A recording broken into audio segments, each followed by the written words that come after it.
আমি ত্রিপুরার মুখ্যমন্ত্রী স্যারের কাছে আমার আবেদন, স্যার আপনি যদি আমাকে একটু হেল্প করেন আমি দেশে যেতে পারি। আমার দুটো বাচ্চা আছে, ছোট ছোট দুটো বাচ্চা, একটা ছেলে একটা মেয়ে আছে ছোট। আমি দেশে যাওয়ার জন্য অনেক ইচ্ছুক কিন্তু যেতে পারতেছি না। স্যার আপনি যদি আমাকে হেল্প করেন তাহলে আমি দেশে যেতে পারি। আমার নাম দেলোয়ার হোসেন। আমি বর্তমানে সৌদি আরব আল কাসিম বুরাইদা থেকে বলছি। আমি ভারতবর্ষের নাগরিক।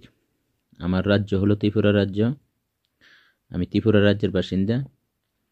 আমার জেলা সিপাহীজলা, আমার থানা কাঠালিয়া যাত্রাপুর, পোস্ট নিদয়া, গ্রাম কাশিগাং টিলা।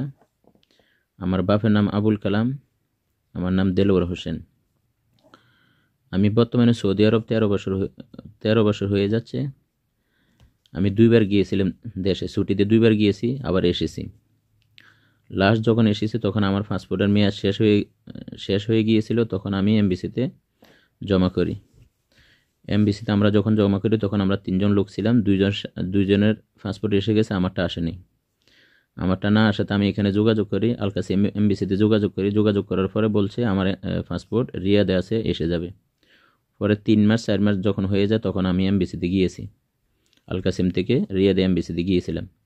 যাওয়ার পর আমাকে একটা কাগজ দিয়েছিল, বলে এখানে আমার পাসপোর্ট নাম্বার, আকামা, মোবাইল নাম্বার, আমার মানে ত্রিপুরার অ্যাড্রেসগুলো এখানে লিখে দিয়েছিলাম। পরে আমাকে বলছে তোমার ডেট অফ বার্থের প্রবলেম আছে, তোমার পাসপোর্ট এখানে হবে না। এখানে ডেট অফ বার্থ তারা লিখে দিয়েছে, এখানে তাদের কলম দিয়ে এখানে লিখে দিয়েছে 26/8/1991 আমার ডকুমেন্টসের ডেট অফ বার্থ। বলতেছে তোমার ডেট অফ বার্থের সমস্যা আছে, তোমার পাসপোর্ট এখানে হবে না, তুমি আউটপাস নিয়ে দেশে যেতে হবে। তখন আমি স্যারকে বললাম, স্যার আমার তো আরও 1 বছর আমার মেয়াদ আছে, আমি তো এখন যেতে চাই না, আরও পরে যেতে। বলে অসুবিধা নেই, যখন তুমি যাবে তখন আউটপাসের জন্য অ্যাপ্লাই করবে, আউটপাস নিয়ে তুমি দেশে যেতে হবে। পরে আমার যখন 1 বছর শেষ হয়ে গিয়েছে তখন আমি আউটপাসের জন্য অ্যাপ্লাই করি আল কাসিম থেকে যখন অ্যাপ্লাই করি তখন আমাকে বলছে 15-20 দিনের মধ্যে এসে যাবে, কিন্তু 15-20 দিনের মধ্যে আসে নাই। পরে 3 মাস 4 মাস 5 মাস যখন চলে গেছে তখন আমার এমবিসি থেকে ফোন করেছে। এমবিসি থেকে ফোন করার পরে আমি গিয়েছি ওইখানে যাওয়ার পরে আমাকে অনেক কিছু প্রশ্ন করেছিল, আমি কেমনে এসেছি সৌদি আরব। তখন আমি বলেছি আমি এজেন্টের মাধ্যমে এসেছিলাম।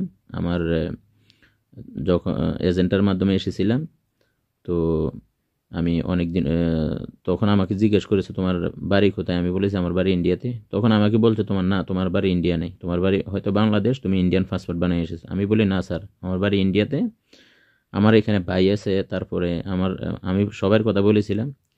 বলার পরে না, তোমার বাড়ি বাংলাদেশ, তুমি এখানে যদি তুমি বাংলাদেশ হয়ে থাকো তাহলে তুমি এখানে টাইম পাস না করে তুমি বাংলাদেশ পাশে এমবিসি আছে, ওইখান থেকে যোগাযোগ করে বাংলাদেশে চলে যায়। এরকম বারবার আমাকে অনেক কথা বলেছিল। তখন আমি কিছু বলিনি।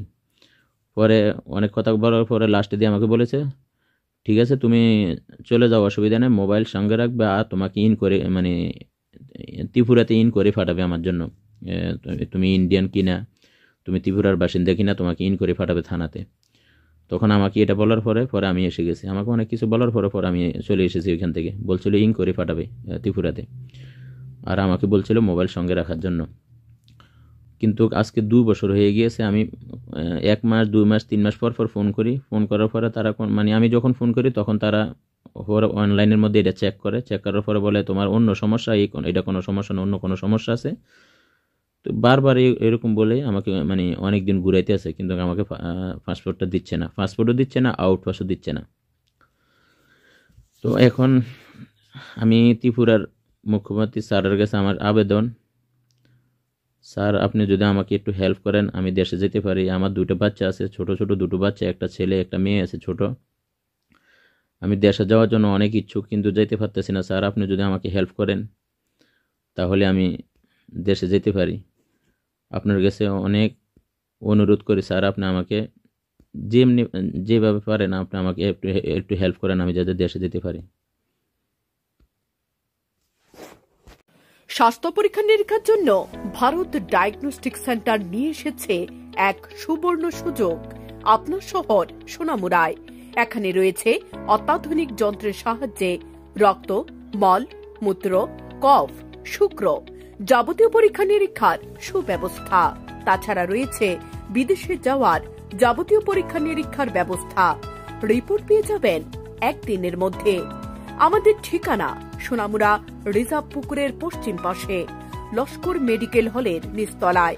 তাছাড়া এখানে হাপানিয়া ও আগরতলা জিবি হাসপাতালের বিশেষজ্ঞ ডাক্তাররা রোগী দেখেন।